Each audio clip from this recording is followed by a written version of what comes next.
बारीकोटमा चौथो राष्ट्रपति running shield सम्पन्न सीतामावी कार्कीज्यूलाई लगातार चौथो पटक च्याम्पियन।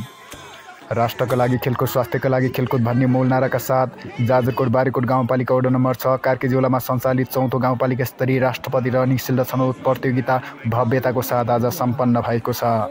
बारीकोट गाउँपालिका शिक्षा युवा तथा खेलकुद शाखाको आयोजनामा गत पुस 3 गतेदेखि सुरु भएको उक्त प्रतियोगितामा सीता माध्यमिक विद्यालय कार्कीज्यूलाले आफ्नो वर्चस्व कायम राख्दै प्रथम स्थान हासिल गरेको छ।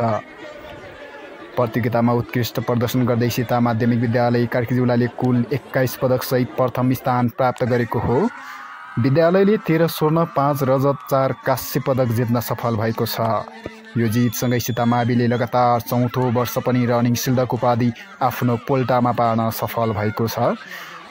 प्रतियोगितामा सहभागी कुल 8वटा माध्यमिक विद्यालयहरूमध्ये प्रथम सीतामावी कार्कीज्यूला 13 स्वर्ण, 5 रजत, 4 काँस्य गरी जम्मा 21 पदक, द्वितीय वीरेन्द्रश्वरी माध्यमिक विद्यालय लिम्सा 6 स्वर्ण, 6 रजत, 5 काँस्य गरी जम्मा 17 पदक, तृतीय दिपेन्द्र मावि सग्ला 5 स्वर्ण, 6 रजत, 2 काँस्य गरी जम्मा 13 पदक, सान्त्वना कालिका आदर्श मावि रामीडाँडा 4 स्वर्ण, 7 रजत, 5 काँस्य गरी जम्मा 16 पदक। गत 3 गतेदेखि सुरु भएको खेलकुद प्रतियोगितामा विद्यार्थीहरू बीच विभिन्न विधाका खेलहरू प्रतिस्पर्धा गराइएको थियो। गाउँपालिकाभित्र 8वटा विद्यालयका खेलाडी विद्यार्थीहरूको उत्साहजनक सहभागिताले बारीकोटको खेलकुद क्षेत्रमा नयाँ ऊर्जा थपेको आयोजकले जनाएको छ। विजेता विद्यालय तथा खेलाडीहरूलाई सिल्ड, मेडल र प्रमाणपत्र वितरण गर्दै कार्यक्रमको समापन गरिएको थियो।